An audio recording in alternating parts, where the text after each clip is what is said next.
وذكر فإن الذكرى تنفع المؤمنين.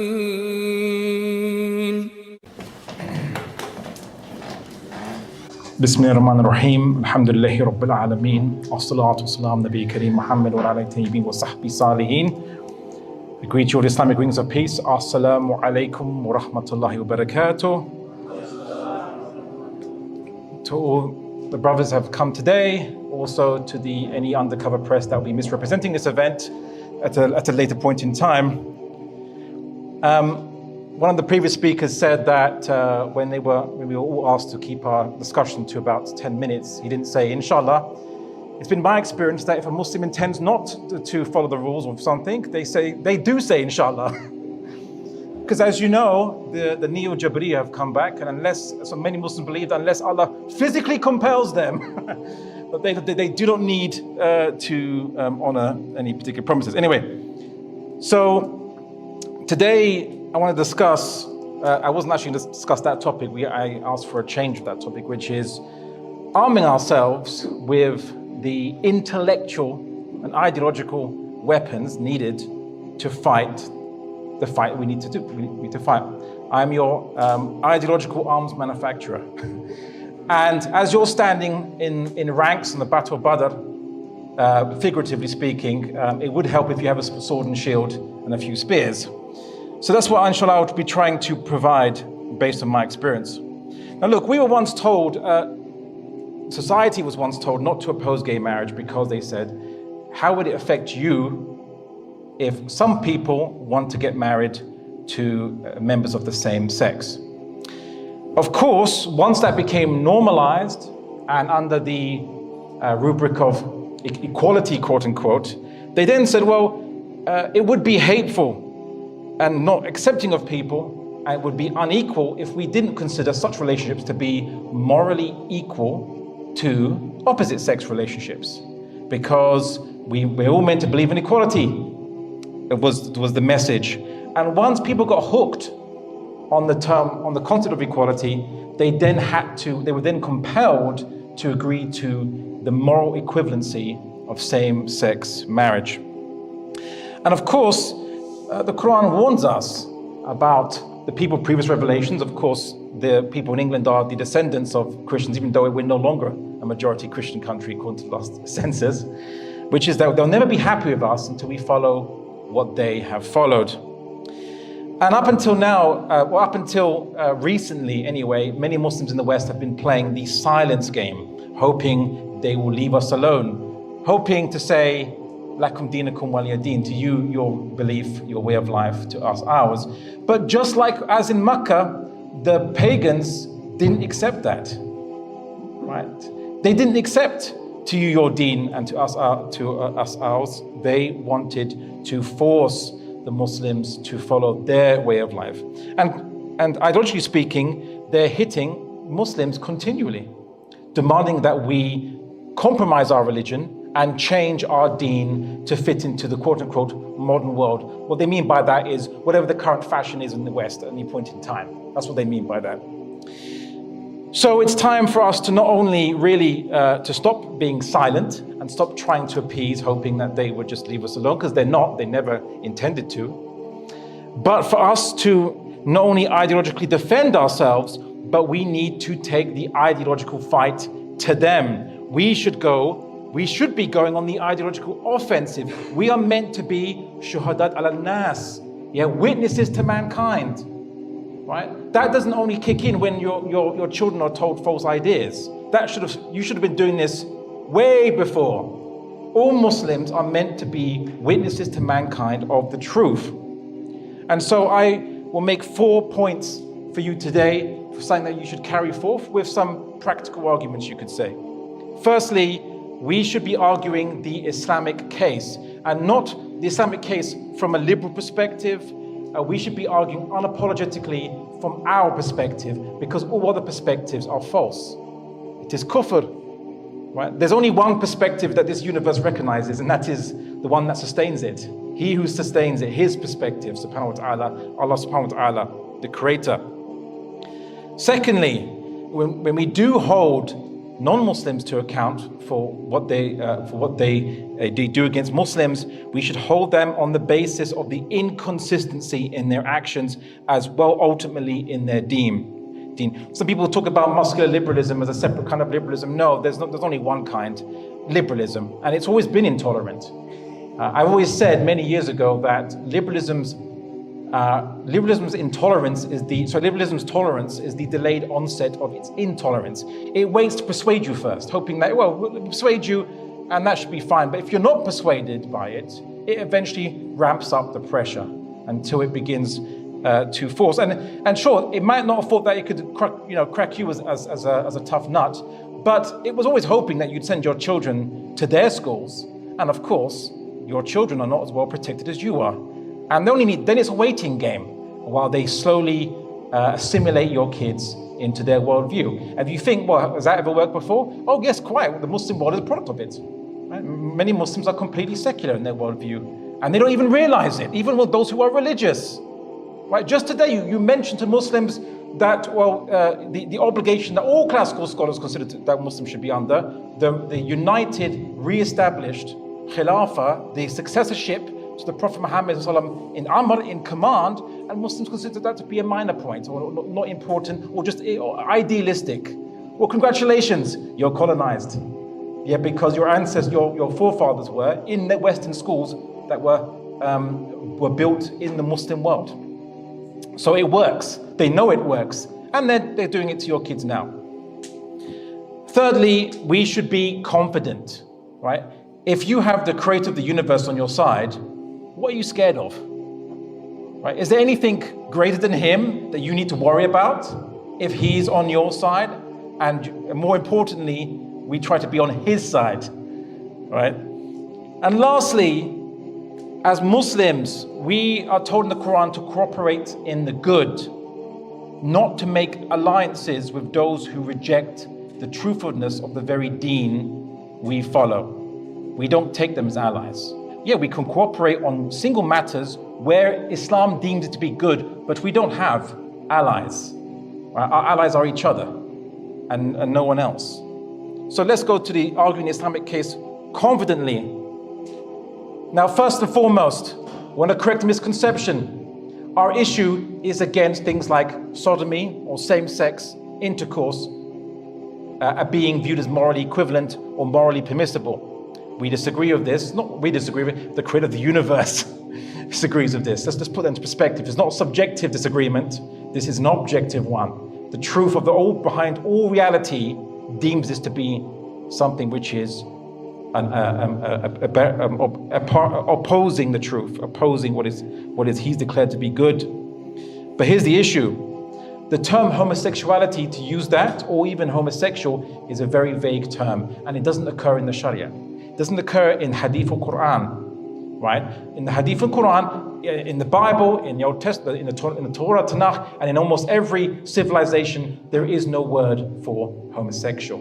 There is a word for someone who commits an action which is haram and forbidden, but not the word for someone who has these bad desires. Why? Because it would be actually quite a silly concept, because every human being has waswas for bad desires. Are you going to be labeled now according to the waswas that you have, the whispers or the temptations you follow? It is ridiculous, right? But it was created only in the late 18th century. It was created as a term to distinguish people of different sexualities, actual sexual pathologies, so aberrant or deviant sexualities. That's what it was used to classify. And then it became eventually used to classify a whole community. But the Islamic paradigm is we reject this. And you know what? We actually discriminate less than the West does against quote unquote homosexuals. Why? Because we don't even recognize that's a valid term to discriminate and categorize human beings by. Once you call people a label and you say they are categorized by it, and it's part of a culture, the community that they have to follow, you've discriminated them from anybody else. As far as we're concerned, everyone's just human. Right? Either you believe in the truth or not, that's the category which we look at. But apart from those who are believers and disbelievers, there is no other category that we recognize. And yet the West started discriminating and we're blamed for discrimination. No, we don't discriminate. Throw it upon them. You discriminate in the first place by inventing a term for people who just have sexual preferences or what have you. We've all got all kinds of desires. Doesn't mean you're defined by your desires. Secondly, the Islamic paradigm, we should argue it. They say in the West, for example, that they say, well, rape is bad. You say, okay, and why is that? They'll say because rape occurs between a person who wants to commit rape and someone who doesn't consent to sex. And they say, okay, and just humor me here, why is that bad? Because the person doesn't consent, well, they own their body, and if they don't give consent to have their body undergo that sexual intimacy, then that's what makes it wrong. And I say, okay, well, in a way, then our argument is the same, except with one change. We also argue that all sex between people where the consent of the owner of the body isn't given is wrong. We actually believe that as Muslims. Yeah, we do. Who owns human bodies? Who is the owner of everything in the universe? It's Allah subhanahu wa ta'ala. And He doesn't give consent for you to use His property or abuse His property in the way that you want, or whoever wants to do so. That is our argument. That is the Islamic argument. That's what makes things right or wrong. It is the consent, the permission of the creator of the entire universe, who is the owner and sustainer of everything in it. That is our paradigm. That is our argument. That is how we judge good from bad. Allah's permission and prohibition. And there is no other meaning beyond that. There is no other cosmic meaning beyond Allah's permission and obligation, His commandment and His prohibition. Now, what about the second point then? So now I've made up the issue. We argue from the Islamic paradigm. What about the second issue? What about holding people to account for inconsistency in their own way of life? Why should we even bother arguing to liberals they're being inconsistent with their deen? Surely we don't believe in their deen. No, of course we don't. But there's a point to this, right? Everything's false. Everything that is false has inconsistency. We simply are pointing out that not only are they being inconsistent with applying their deen, but their deen is inconsistent and is not the basis, nor should be the basis for judging good and bad or for regulating the affairs of mankind. Now, the Quran uses such a similar argument, which is, it talked about the pagan Quraysh. They used to bury their firstborn alive if the firstborn was a female. They viewed it was a shame to only have female children. And yet they attributed to Allah that He had 3 daughters. And what does the Quran say? Right? Has Allah preferred for you sons and taken for Himself daughters? The Quran's not trying to justify the belief that God has daughters. No. The Quran is simply saying, in a way, look how ridiculous you argue. Yeah, you say it's a shame to have daughters, but you attribute it to Allah subhanahu wa ta'ala. And yet for yourself you take sons. It's pointing out the inconsistencies in their way of life. Now, not a key argument. They say we live in secular states. Secular states, the point of a secular state is it is neutral on matters of religion and belief and ideas and so on and so forth, allegedly. So, well, here's the issue of this. Neutral, but you're not being consistent with it. Why is that? Because it is a moral position to believe that only people who are adults and of the opposite sex can get married and form a valid couple. That's a position. To argue the opposing position to that is not neutral, that's taking a side. That's adopting a position.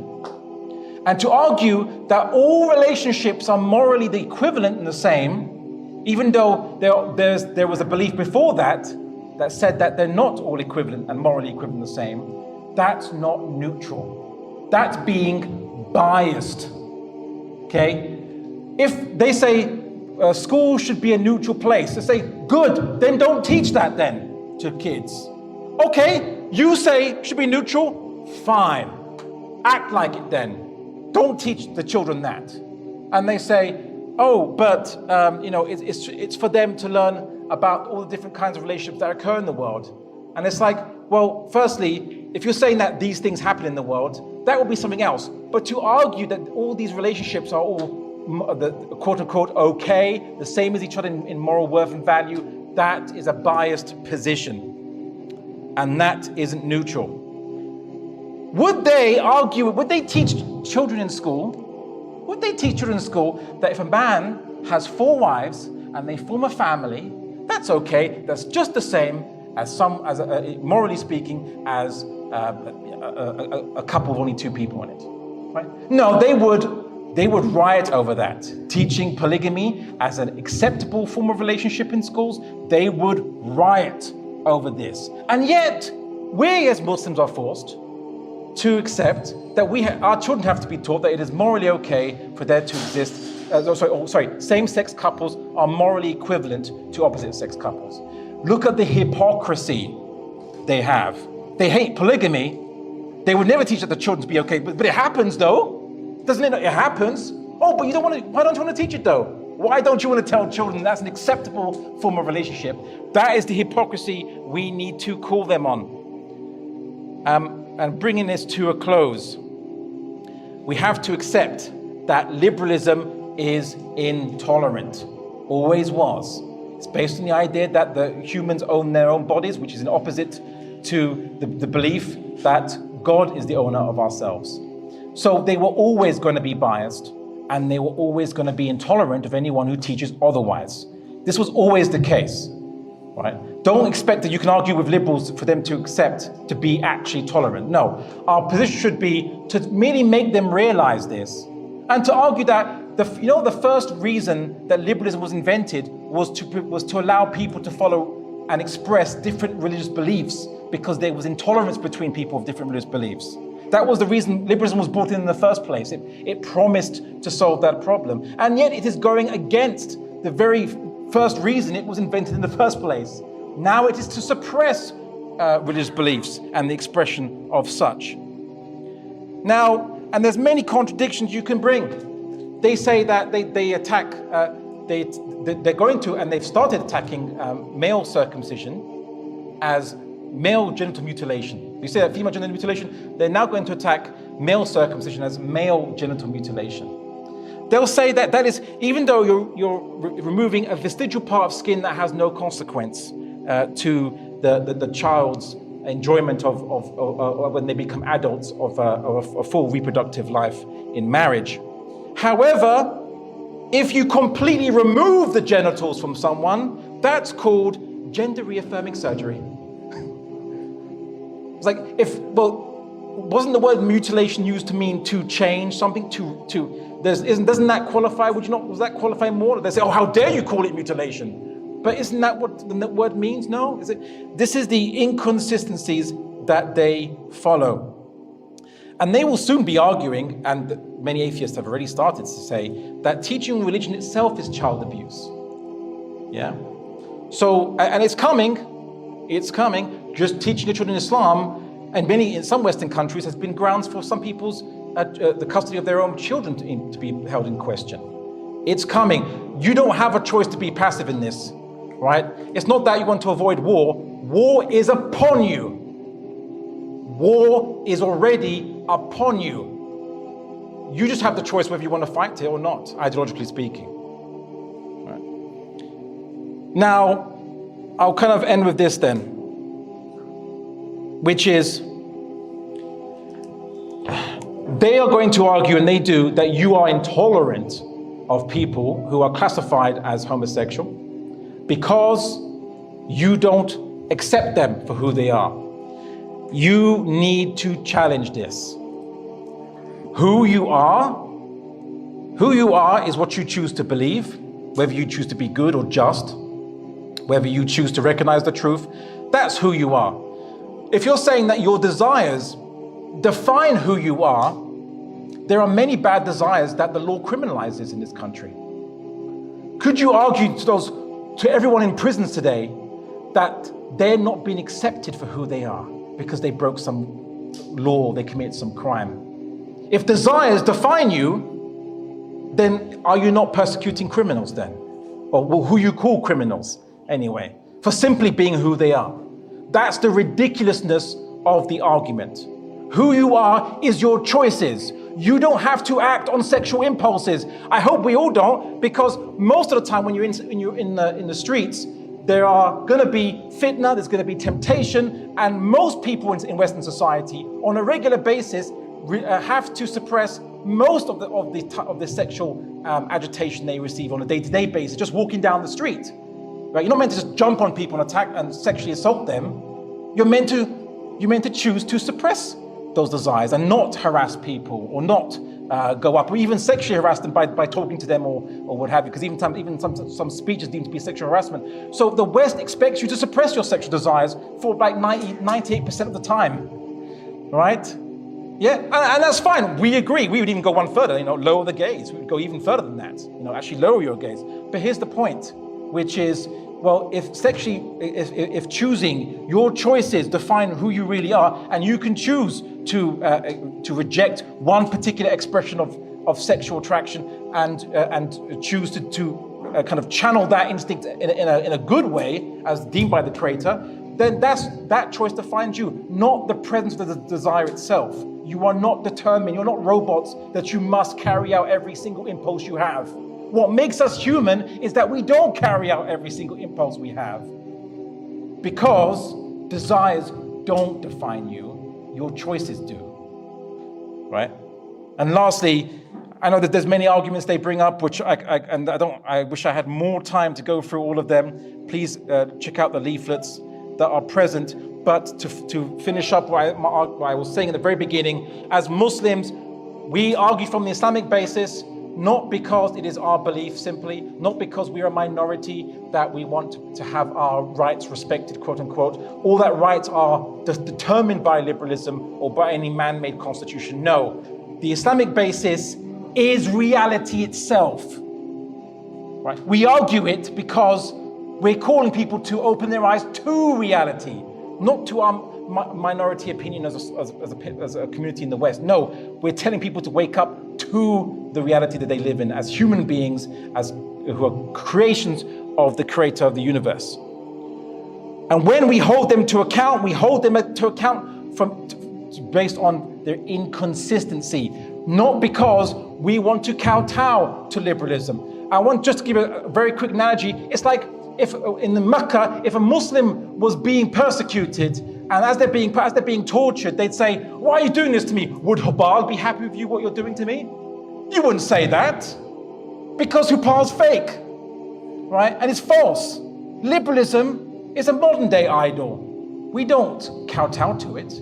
We don't say, "Oh, but does liberalism allow you to do this?" No, we simply point out, look how inconsistently you behave and how inconsistent your ideology is. If you truly hold to these rules, why don't you follow them? Then that's how we argue. But we don't say, "I have a constitutional right to..." No, you have only the rights given to you by Allah subhanahu wa ta'ala. Then some people try to argue, but if that's the case, why does God not punish you until the day of judgment, right? Surely then that means that humans have a right to do whatever we want to do. No, you don't have a right to do whatever you want to do. Humans have a respite that might allow them to do what they do for a fixed duration. But even then, the punishment can come on this earth, not even waiting for the hereafter. No, no one has a right to do kufr or to do fasad or to do fahisha. You might have a respite, right? But not a right. Lastly, we need to be confident, right? And confidence doesn't mean that you seek allies. Like, "Oh, please help me, sir. Please help me. We're so weak." No, you should argue from the position of being the uppermost. That's what the Qur'an says. Muslims, you should be arguing from the position of you're on the uppermost because of the truth, not because we're inherently better as individuals. No, we're sinners, we make mistakes, but the haqq is what's on the uppermost. So guess what? Act like it, right? Don't look at non-Muslims around us as our betters or superiors. That's a colonial mentality. Yeah, we look at them as, many of them as ignorant people who need to be guided, who need to be opened up to revelation. They're only acting according to the social programming given to them of these false ideologies, repeating the same lines that they've been told, oh, my body, my choice, and my free. No, I'm sorry, it's not your body, it's God's body, right? Yeah. Freedom, you're not free anywhere. Maybe if you're in a desert island by yourself, you'd be free, although even the lions and tigers and the bears on the desert island might eat you, so you're not really free anyway. You're never free. Humans can't be free according to whatever weird idealism you follow. We're all slaves to something. So why not just be a slave to the truth rather than being a slave to falsehood? And I'll finish up by saying, the Qur'an says, Allah will perfect His light even though the disbelievers hate it. So will you take up the cause of Allah subhanahu wa ta'ala and perfect His light and not care about those who hate it?